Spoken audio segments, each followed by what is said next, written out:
அப்போது திமுக பாஜக கூட்டணி இருந்த போது நான் சொல்றது அன்வராஜா சொல்றேன், உங்களை சொல்ல.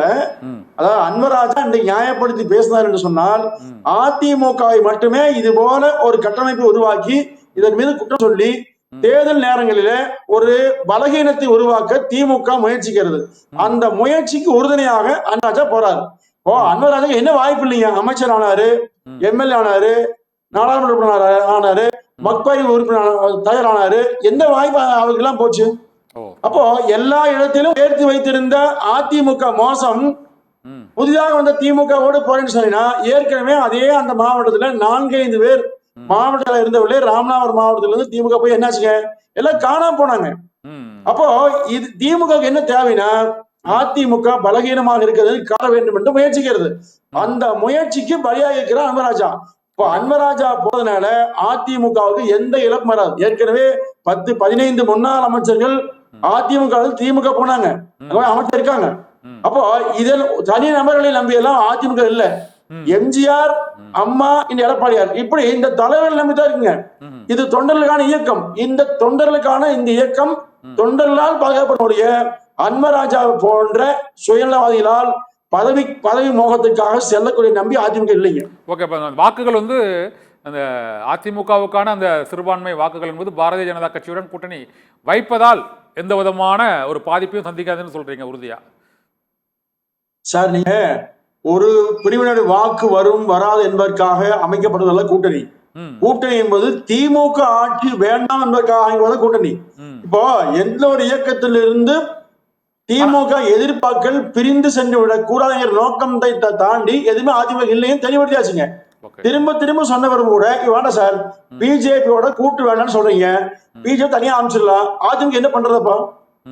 இல்ல ஒரு லாஜிக் வேணாங்களா? இப்போ வலிமையோடு 13 கட்சியோடு திமுக போட்டிருக்கிறது, அதிமுக தனித்து நிக்கணும்னு சொன்னீங்கன்னா எந்த வகையான லாஜிக் இது? அவங்க நோக்கம் என்ன? அதிமுகவை தனிமைப்படுத்தி மற்ற எதிர்ப்பாளர்களை தனிமைப்படுத்தி பிரித்தாளும் சூழ்ச்சியின் மூலமாக மீண்டும் திமுகவை வெல்ல வைக்கும் என்ற நோக்கம் இருந்த ஒழிய வேறு நோக்கமே இல்லைங்க. அதிமுக தெளிவா இருக்குங்க. நீங்க சொல்றது புரியுது, நீங்க சொல்றது புரியுதா? இன்னொரு முக்கியமான ஒரு கருத்தையும் அவர் வைக்கிறார். அதிமுகவின் முன்னாள் அமைச்சராக, முன்னாள் எம்பியாக, அமைப்பு செயலாளராக இருந்த அன்வராஜா வைக்கிறார். என்ன முக்கியமானதுன்னா, அதிமுக வந்து பாரதிய ஜனதா கட்சியின் அந்த பிடியில் சிக்கி இருக்கிறது என்று சொல்லிவிட்டு அதற்கு உதாரணமாக அவர் சிவசேனாவை கூறுகிறார். உத்தவ் தாக்கரே ஏக்நாத் சிண்டேவை முதலமைச்சராகவும் என்று பிரச்சாரத்தில் ஈடுபட்டுவிட்டு அங்கே தேவேந்திர ஃபட்னாவிஸை மகாராஷ்டிராவில் முதலமைச்சர் ஆக்கினார்கள். இதே போல கர்நாடகத்தில் மதசார்பற்ற ஜனதா தளத்தின் தலைவர் குமாரசாமியை முன்னிறுத்தி பிரச்சாரத்தை மேற்கொண்டு விட்டு அவர்கள் அந்த முதலமைச்சர் பதவியும் அவர்கள் கொடுப்பதில் சிக்கல் ஏற்பட்டது. இதே போல பீகாரில் ஐக்கிய ஜனதா தளம் கட்சியுடன் நிதிஷ்குமாருடன் கூட்டணி வைக்கும் போதும் ஒரு பல்வேறு விதமான அந்த உள்கட்சி நெருக்கடிகளை கொடுத்தார்கள்.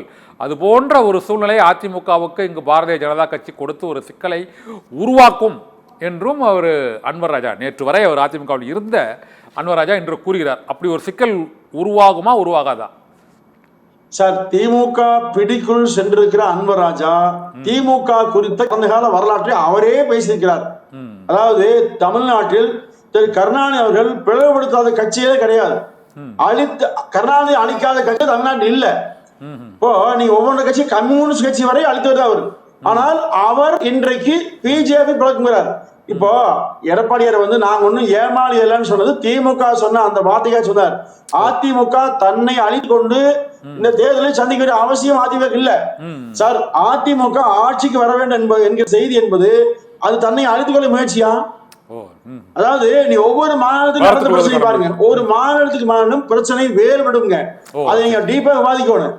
இப்ப நீங்க 19 அங்க அழிச்சாங்க, இங்க அழிச்சாங்க, அதை அழிச்சாங்க. காங்கிரஸ் கட்சி இந்த 60 ஆண்டு கால வரலாற்றுல எத்தனை மாநில ஆட்சியை கவிழ்த்தது, கலைத்தது, ஆட்சி கட்சிகளை பிளவுபடுத்தியது காங்கிரஸ் கட்சியா?